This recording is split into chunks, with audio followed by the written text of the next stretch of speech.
তাহলে ভরবেগ কাকে বলে? কোন বস্তুর ভর ও বেগের গুণফল ও তার বেগের গুণফলকে ভরবেগ বলে। ভরবেগকে কি পি দিয়ে প্রকাশ করা হয়। এবং ব্যাখ্যায় যদি আমরা যাই যে এম ভরের একটা বস্তু ভি বেগে গতিশীল, সেক্ষেত্রে ভরবেগ পি সমান কি হবে? M V. আচ্ছা, ভরবেগ একটি ভেক্টর রাশি, এটাও আমাদের মনে রাখতে হবে। ভরবেগ একটা কি ভেক্টর রাশি। তোমরা তো জানো রাশি দুই প্রকার, স্কেলার রাশি আর একটা কি ভেক্টর রাশি। স্কেলার রাশি কোনটা? যে রাশি কি আছে, মান আছে কিন্তু দিক নেই, তাকে বলছি আমরা কি স্কেলার রাশি। কিন্তু যে রাশির প্রকাশের জন্য মান এবং দিক উভয়ের প্রয়োজন হয় তাকে কি বলছে? ভেক্টর রাশি। হ্যাঁ, অধ্যায় এক। তাহলে ভরবেগ একটি ভেক্টর রাশি। আমরা এটার সাথে এককটা জেনে নিই যে ভরবেগের এককটা কি। পি সমান কি এম ভি। আমরা একক কিভাবে বের করি? অতএব পি এর একক সমান কি এম ভি এর একক।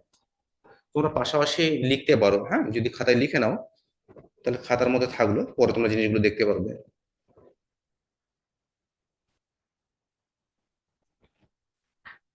আচ্ছা, তাহলে এখানে এমটা কি ভর, ভরের একক কি কিলোগ্রাম।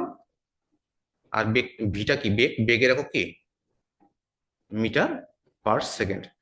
তাহলে ভরবেগের একক হলো কিলোগ্রাম মিটার পার সেকেন্ড বা কেজি মিটার পার সেকেন্ড, যে যেটা বলো।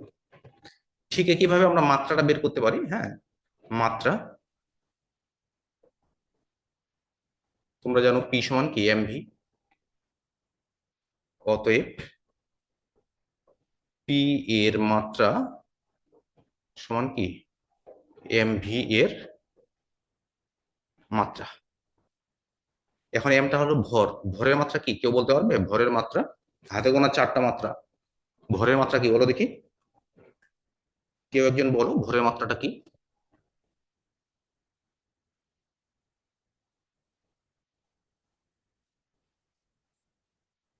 কি রাকিন বলতে পারবে না ভরের মাত্রা কি? নাহিদ, জিহাদ, জান্নাত, হ্যাঁ, Shamin. M sir M. M. ভরের মাত্রা হলো বড় হাতের কি এম। আর ভিটা কি বেগ, বেগের মাত্রা কি? বেগের মাত্রা হচ্ছে এল পার টি। পার্টি। হ্যাঁ, তাহলে ভরবেগের মাত্রা হলো এম এল কি পার টি। দেখো আমাদের এখানে যে একক এবং মাত্রা কিন্তু অনেক রয়েছে, তাই না, পদার্থবিজ্ঞান বইয়ে। কিন্তু কতগুলো তুমি মুখস্থ রাখবে? কিন্তু আমরা যদি কৌশলটা জানি, এই কৌশলটা যদি মনে রাখতে পারো, তার যে কোনো রাশির মাত্রা এবং একক খুব সহজেই কি বের করতে পারবে।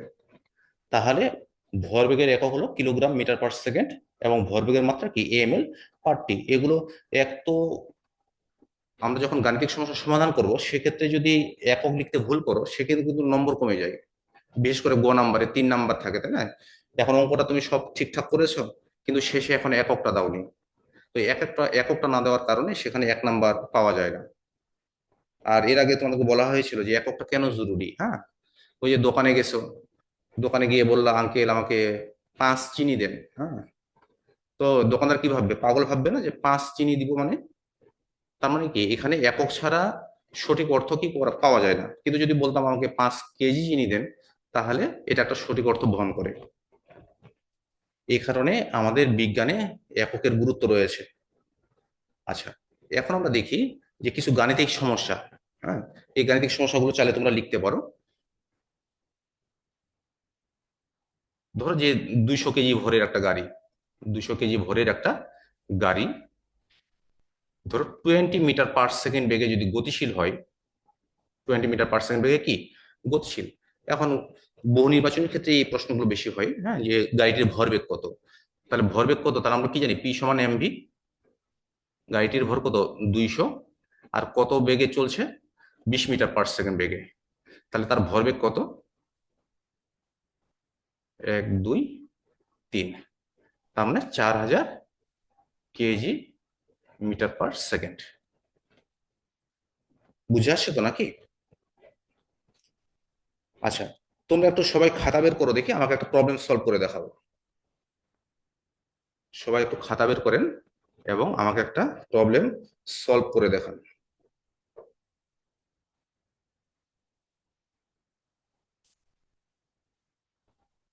কি তৈরি আছো তো নাকি? তৈরি আছো কি না বলো? কি প্রবলেমটা দিব? জি স্যার। আচ্ছা, লিখো দেখি। রহিম ও করিমের ভর যথাক্রমে, লিখেন আমিও লিখছি, রহিম ও করিমের, রহিম ও করিমের ভর যথাক্রমে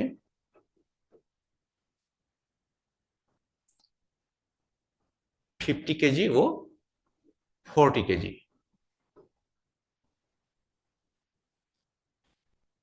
এদের ভরবেগ সমান, এদের ভরবেগ সমান।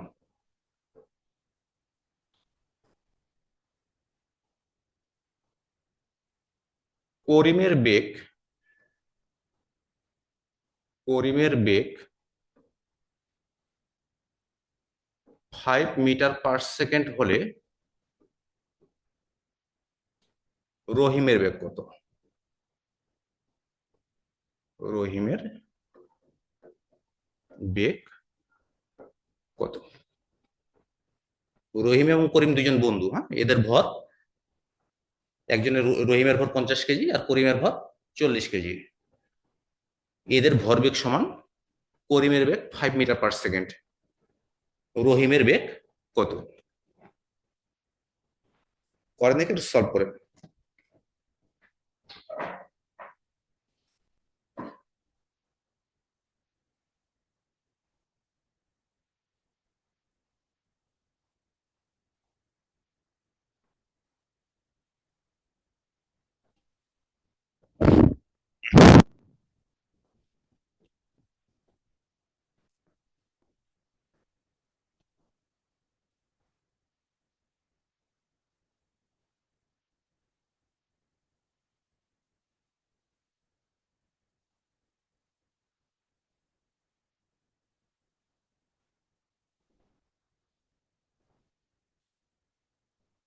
কি তোমরা কি চেষ্টা করছো?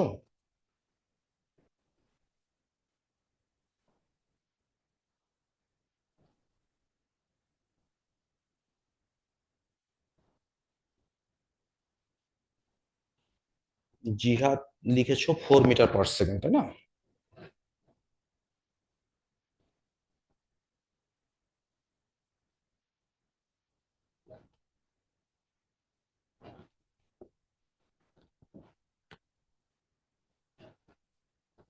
তাহলে দেখো এখানে কত সহজে এটা সলভ করা যায়।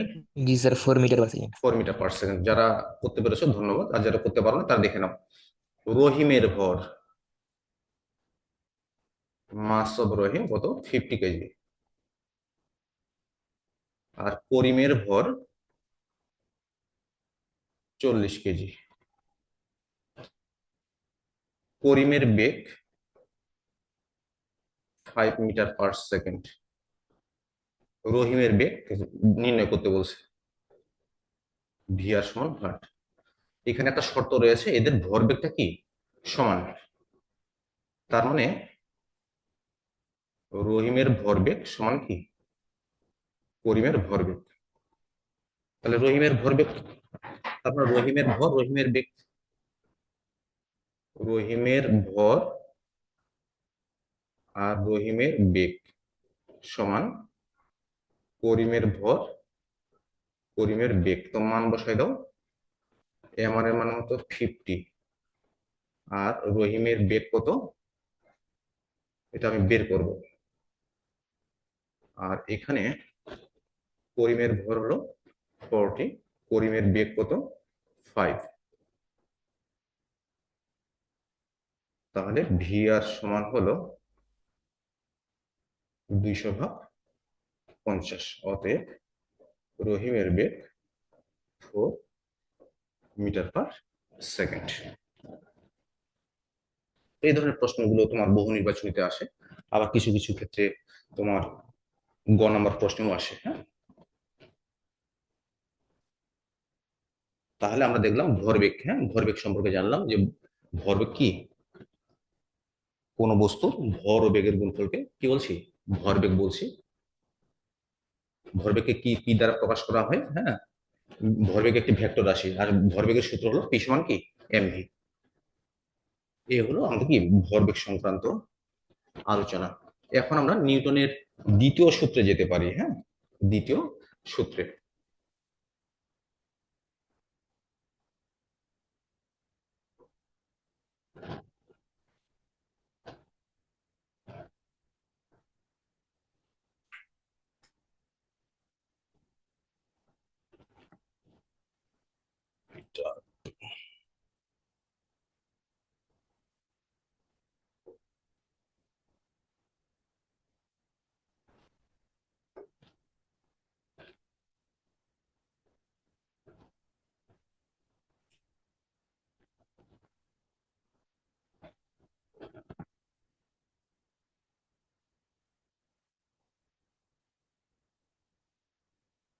আমরা নিউটনের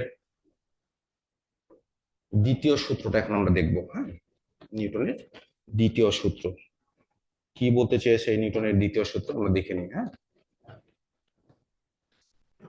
নিউটনের দ্বিতীয় সূত্রটা হলো যে বস্তুর ভরবেগের পরিবর্তনের হার এর উপর প্রযুক্ত বলের সমানুপাতিক। কথা মনে রাখো, বস্তুর ভরবেগের পরিবর্তনের হার, ভরবেগের পরিবর্তনের হার, ভরবেগের পরিবর্তনের হার, পরিবর্তনের হার কার সমানুপাতিক? প্রযুক্ত বলের সমানুপাতিক। প্রযুক্ত বলের কি সমানুপাতিক। আমরা যখন ওই যে ক নাম্বারে যদি প্রশ্নটা এইভাবে আসে নিউটনের দ্বিতীয় সূত্রটি লিখো, তাহলে কিন্তু আমরা এইভাবে লিখবো না, সুন্দর করে বলবো, সুন্দর করে লিখবো যে বস্তুর ভরবেগের পরিবর্তনের হার এর উপর প্রযুক্ত বলের সমানুপাতিক, এবং বল যেদিকে ক্রিয়া করে বস্তুর ভরবেগের পরিবর্তন কি সেদিকে ঘটে। ঠিক আছে তো? এটা তোমরা বই থেকেও দেখে নিতে পারো সূত্রটা, হ্যাঁ। মনে রাখারও সহজ, বস্তুর ভরবেগের পরিবর্তনের হার এর উপর প্রযুক্ত বলের সমানুপাতিক, এবং বল যেদিকে ক্রিয়া করবে বস্তুর ভরবেগের পরিবর্তনও সেদিকে ঘটবে। তাহলে আমরা একটু এটা গাণিতিক ভাবে বিশ্লেষণটা করি।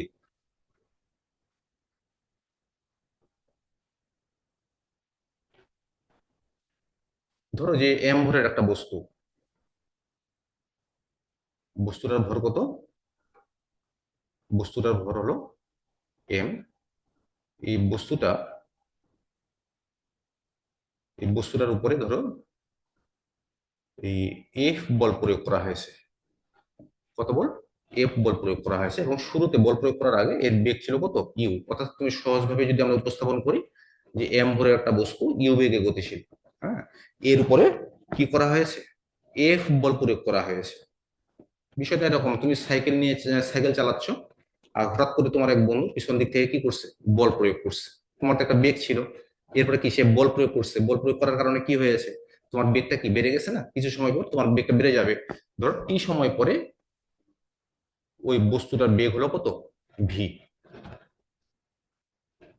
তার বস্তুটার ভর হলো এম, বস্তুটা ইউ বেগে গতিশীল ছিল, বস্তুটার উপর এফ বল প্রয়োগ করার কারণে টি সময় পর এটি ভি বেগ প্রাপ্ত হলো।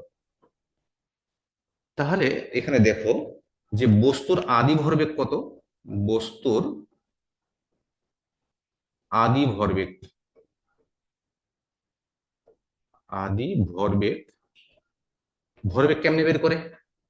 বস্তুর ভর আর বেগ গুণ করলে কি ভরবেগ পাওয়া যায়।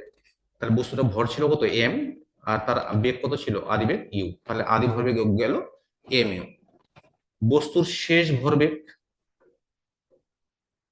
বস্তুর শেষ ভরবেগ, তাহলে কত হবে? তার ভর এম আর শেষ বেগ ভি, তাহলে কি হলো? কত হলো? M V. তাহলে ভরবেগের পরিবর্তন কত? অতএব ভরবেগের পরিবর্তন, পরিবর্তন কত হবে বলো? M V minus MV M U. Minus MU. M U, হ্যাঁ। আর এখন আমরা কি বের করবো? ভরবেগের পরিবর্তনের হার, ভরবেগের পরিবর্তনের হার পরিবর্তনের হার। হার কেমনে বের করা হয়?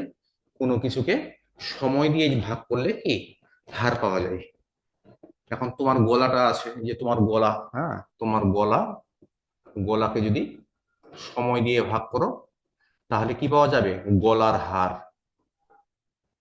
গলার হার মনে থাকবে তো? আমরা যেমন স্মরণকে সময় দিয়ে ভাগ করলে কি পাই? স্মরণের হার। স্মরণের হারকে কি বলা হয়? হ্যাঁ, বেগ বলা হয়। আবার বেগকে সময় দিয়ে ভাগ করো, তাহলে কার হার পাওয়া যাবে? বেগের হার। বেগের হারকে কি বলা হয়? হ্যাঁ, এরকম ত্বরণ বলা হয়। বুঝা গেছে না? যায় না? ঠিক কিভাবে আমাদের যে গলা আছে, হ্যাঁ, এই গলাটাকে যদি সময় দিয়ে ভাগ করো তাহলে কি পাওয়া যাবে? গলার হার পাওয়া যাবে। তাহলে এখানে দেখো যে ভরবেগের পরিবর্তন আমরা পেয়েছি কি? M V minus M U. তাহলে ভরবেগের পরিবর্তনের হার কত হবে? এই যে ভরবেগের পরিবর্তন ছিল M V minus M U, আর হার পাইতে গেলে সময় দিয়ে ভাগ করতে হয়। আচ্ছা, এখান থেকে এমটা কমন নিয়ে নি, তাহলে কি থাকবে? ভি মাইনাস ইউ বাই কত? টি। এখন গতি অধ্যায়ে পড়েছো না, V minus you by T সমান কি? A. এ, মানে ত্বরণ, অর্থাৎ এম এ। এখানে একটা বিষয় দেখো, প্রয়োগ করেছি বল, বল প্রয়োগ করা হয়েছে, শেষে কি পেলে? ত্বরণ পেয়েছো, তাই না? তার মানে কোন বস্তুর উপর বল প্রয়োগ করার অর্থ হলো বস্তুর মধ্যে ত্বরণ সৃষ্টি করা। কথাটা আরেকবার বলছি এবং এটা মনে রাখবে। কোন বস্তুর উপরে বল প্রয়োগ করার অর্থ হলো বস্তুর মধ্যে ত্বরণ সৃষ্টি করা। এখন নিউটন তার দ্বিতীয় সূত্রে কি বলছিলেন? যে ভরবেগের পরিবর্তনের হার প্রযুক্ত বলের সমানুপাতিক। ভরবেগের পরিবর্তনের হার কত পেয়েছো? ভর পরিবর্তনের হার পেয়েছো কত? M A. আর প্রযুক্ত বল কত ছিল? এফ। তাহলে এই এম এটা এফ এর সমানুপাতিক। তো আমরা লিখতে পারি নিউটনের সূত্রানুসারে, নিউটনের সূত্রানুসারে তাহলে এই ভরবেগের পরিবর্তনের হার পাইছো এম এ, এটা কার সমানুপাতিক? এই প্রযুক্ত বল এফ এর সমানুপাতিক। তাহলে সমানুপাতিক চিহ্ন তুলে দিলে কি করতে হয়? একটা সমান চিহ্ন বসাইতে হয় আর একটা ধ্রুবক বসাইতে হয়। তাহলে এখানে আমরা ধ্রুবক হিসেবে কে বসিয়েছি? হ্যাঁ, এখানে কে একটি কি সমানুপাতিক ধ্রুবক। তো নিউটন কি করেছিলেন? নিউটন কে সমান 1 বিবেচনা করেন। তাহলে আমরা কি পাই যদি 1 বিবেচনা করি? তাহলে M A into 1 into F, বা এফ সমান কি এম এ। এটি হলো নিউটনের দ্বিতীয় সূত্রের গাণিতিক রূপ। নিউটনের দ্বিতীয় সূত্রের কি গাণিতিক রূপ। তাহলে নিউটনের দ্বিতীয় সূত্রটা কি ছিল? যে বস্তুর ভরবেগের পরিবর্তনের হার এর উপর প্রযুক্ত বলের সমানুপাতিক, এবং বল যেদিকে ক্রিয়া করবে বস্তুর ভরবেগের পরিবর্তনটা সেদিকে ঘটবে। আর নিউটনের দ্বিতীয় সূত্রের গাণিতিক রূপ আমরা কি পেয়েছি? এফ সমান এম এ। এখান থেকে আমরা বলের সংজ্ঞা দিতে পারবো, হ্যাঁ, বলের একক এবং মাত্রাটাও বের করে নিতে পারবো। তো এসো আমরা সেটা একটু দেখে নিই, হ্যাঁ, জেনে নিই আমরা।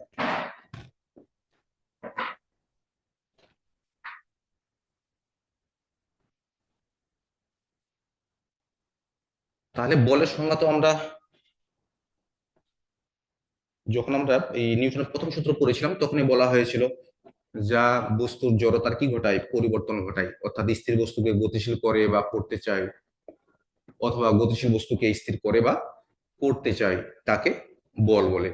আর বলকে কি দিয়ে প্রকাশ করা হয়? এই যে এফ দ্বারা প্রকাশ করা হয়। স্যার, হ্যাঁ, বলো। মহাবিশ্বে কি এমন কোনো জিনিস আছে যেটা চলতেই থাকবে, থামবে না কোনোদিন? পৃথিবী তো সূর্যের চারদিকে ঘুরতেই আছে অনবরত, তাই না? আর এই সেক্ষেত্রে যেহেতু পৃথিবী সূর্যের চারদিকে অনবরত ঘুরতেই আছে, তাহলে পৃথিবীর সাথে সবকিছু কি গতিশীল। আর যা কিছু আমরা স্থির দেখছি বা গতিশীল দেখছি এগুলো তো আপেক্ষিক। অর্থাৎ যে তুমি যে তোমার পড়ার টেবিলটাতে যে বইগুলো আছে, এই বইগুলো একটা বই আর একটা বইয়ের সাপেক্ষে কি স্থির। আবার তুমি যখন বাসে আসো, বাসের মধ্যে আসো, তো তোমার সাপেক্ষে কিন্তু অন্য যাত্রীর সাপেক্ষে তুমি স্থির, তোমার সাপেক্ষে অন্য যাত্রীগুলো স্থির। আবার বাসটা গতিশীল কার সাপেক্ষে? গতিশীল যে রাস্তায় দাঁড়িয়ে থাকা, রাস্তায় যে গাছগুলো রয়েছে সেগুলোর সাপেক্ষে কি গতিশীল, বা বিল্ডিং এর সাপেক্ষে গতিশীল। বুঝা গেছে জিনিসটা? আচ্ছা স্যার, এই যে এখানে যে বলে যে স্থির বস্তু স্থির থাকবে এবং গতিশীল বস্তু গতিশীল থাকবে, স্বাভাবিক স্বাভাবিক চলতে থাকবে। গতিশীল থাকবে। হুম। হ্যাঁ, আচ্ছা ওইটাই। মানে এখানে বিষয়টা এরকম, এখানে ধরে একটা বস্তু গতিশীল, আমরা যখন দেখছি একটা বস্তু গতিশীল কিন্তু আস্তে আস্তে করে থেমে যায়, তাই না? এই থেমে যায় কেন? তুমি ধরো বাইরে থেকে কোনো ফোর্স অ্যাপ্লাই করো নাই, কিন্তু ঘর্ষণ বল রয়েছে না মাটির সাথে, এই ঘর্ষণ মানে বল, স্যার, ঘর্ষণ বলের কারণে নিউটন থেমে যদি যায়। নিউটন যদি এভাবে বলতো যে বল প্রয়োগ করা না পর্যন্ত গতিশীল বস্তু গতিশীল থাকবে, হ্যাঁ, তাহলে এটা কেমন হইতো স্যার? কথা তো ঘুরে ফিরে একটাই হচ্ছে, যে যদি বল প্রয়োগ করা না হইতো, যেটা বস্তু গতিশীল ছিল সে তো গতিশীলই থাকবে। বুঝতে পারছেন, পারেন নাই? পারছি স্যার। হ্যাঁ, ধরো তুমি যে বিষয়টা এরকম, তুমি সাইকেল চালাচ্ছ, সাইকেল চালাতে চালাতে হঠাৎ করে পেডেল মারা অফ করে দিয়েছো, সাইকেলটা কি এক পর্যায়ে থেমে যায় না? থেমে যায়। জি স্যার। এখানে তো তুমি তো জি ব্রেক স্যার। কষনি, ব্রেক তো কষনি, কিন্তু থামলো কিভাবে? ওই যে চাকার সাথে রাস্তার ঘর্ষণ বল ছিল, ওই ঘর্ষণ বলের কারণে কি এই সাইকেলটা তোমার থেমে গেছে এক পর্যায়ে। কিন্তু যদি এই বলগুলো না যদি থাকতো, যদি বল, সেই যে বাধাদানকারী বল যদি না থাকতো, সেক্ষেত্রে সাইকেলটা কিন্তু চলতেই থাকতো। বিষয়টা এরকম। আর এই নিউটনের প্রথম সূত্র থেকেই কিন্তু আমরা এই বল সম্পর্কে ধারণা লাভ করতে পারি। হ্যাঁ, তো যেটা আমরা আলোচনায় ফিরে ফিরে যাই।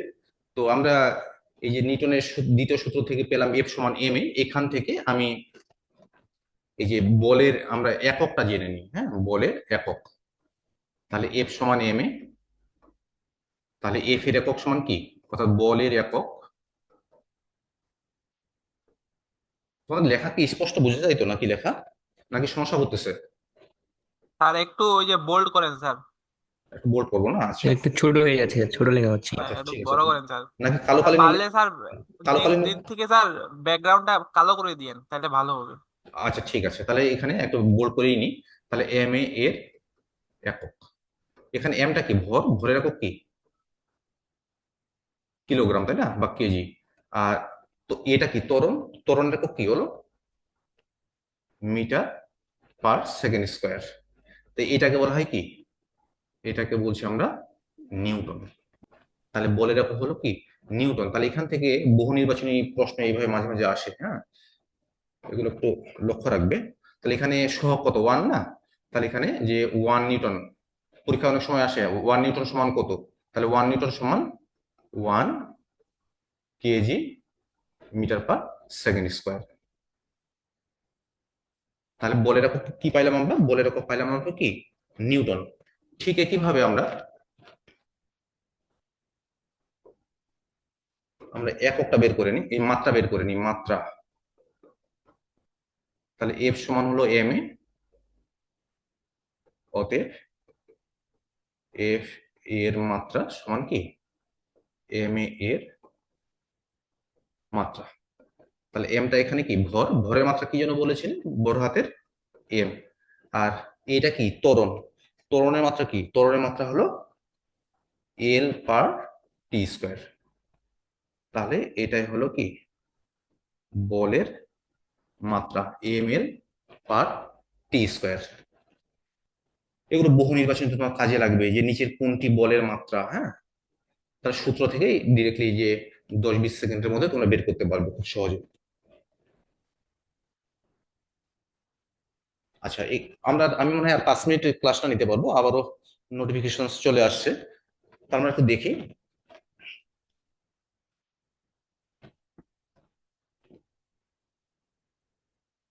অনেক সময় পরীক্ষায় আসে যে ওয়ান নিউটন কি, হ্যাঁ, ওয়ান নিউটন কি, পরীক্ষায় এরকম বলে যে ওয়ান নিউটন কি বা কাকে বলে। হ্যাঁ, ওয়ান নিউটন কি বা কাকে বলে, এরকম প্রশ্ন অনেক ক্ষেত্রে আসে। সেক্ষেত্রে ওয়ান নিউটন কাকে বলে আমরা একটু দেখে নিই। হ্যাঁ, তোমরা, আমরা জানি সূত্রটা এফ সমান কি, এম এ। তাহলে এই এফ এর মানটা কত বলেছে, ওয়ান নিউটন। তাহলে এম এবং ই অর্থাৎ ভর এবং ত্বরণের মানটা কত হওয়া দরকার? ভর যদি 1 কিলোগ্রাম হয় আর ত্বরণটা যদি 1 মিটার পার সেকেন্ড স্কোয়ার হয়, তবে তো আমি ওয়ান নিউটন পাবো। কি বুঝে আসছে জিনিসটা? তাহলে এখান থেকে আমরা সংজ্ঞাটা এইভাবে বলতে পারি যে 1 কেজি ভরের কোনো বস্তুর উপর যে পরিমাণ বল প্রয়োগ করলে, 1 কেজি ভরের কোনো বস্তুর উপর যে পরিমাণ বল প্রয়োগ করলে বস্তুর মধ্যে 1 মিটার পার সেকেন্ড স্কোয়ার ত্বরণের সৃষ্টি হয়, তাকে ওয়ান নিউটন বলে। বুঝে আসলো তো? 1 কেজি ভরের কোনো বস্তুর উপর যে পরিমাণ বল প্রয়োগ করলে বস্তুর মধ্যে 1 মিটার/সেকেন্ড স্কোয়ার ত্বরণের সৃষ্টি হয় তাকে 1 নিউটন বলে। এখন যদি বলা হতো যে 10 নিউটন বলতে কি বুঝো, যদি বলা হতো 10 নিউটন বলতে কি বুঝো, 10 নিউটনের কথা বলছে। এবার অনুধাবনমূলক প্রশ্ন, 10 নিউটন বলতে কি বুঝো? তাহলে এফ এর মানটা বলেছে 10 নিউটন, তাহলে এম এর মানটা কত হওয়া দরকার আর ত্বরণটা কত হওয়া দরকার? যেটা নিবা সেটাই সঠিক। যদি ভরটা যদি 10 কেজি নাও আর ত্বরণটা নাও 1 মিটার/সেকেন্ড স্কোয়ার, তা 10 আর 1 গুণ করলে তো 10 পাওয়া যায়, তাই না? তাহলে আমি এখানে বলতে পারবো যে 10 নিউটন বলতে বুঝাই যে 10 কেজি ভরের কোনো বস্তুর উপর যদি 10 নিউটন বল প্রয়োগ করা হয় তাহলে বস্তুর মধ্যে 1 মিটার/সেকেন্ড স্কোয়ার ত্বরণের কি হবে, সৃষ্টি হবে। 10 নিউটন বলতে বোঝায় যে 10 কেজি ভরের কোনো বস্তুর উপর 10 নিউটন বল প্রয়োগ করলে বস্তুর মধ্যে 1 মিটার/সেকেন্ড স্কোয়ার ত্বরণের সৃষ্টি হবে। আশা করি তোমরা বুঝতে পেরেছো। তো তোমাদেরকে অনেক অনেক ধন্যবাদ। আমরা আগামীকালকে আবারও 10টায় বলবো ইনশাল্লাহ। হ্যাঁ, তো সবাই সুস্থ থাকো, ভালো থাকো। আর অন্যান্য বন্ধুদেরকেও আমরা কি করবো, অ্যাড করার চেষ্টা করি। আসসালামু আলাইকুম স্যার। ওয়ালাইকুম আসসালাম। আসসালামু আলাইকুম। আসসালামু আলাইকুম। ওয়ালাইকুম আসসালাম। আসসালামু আলাইকুম রহমতুল্লাহ।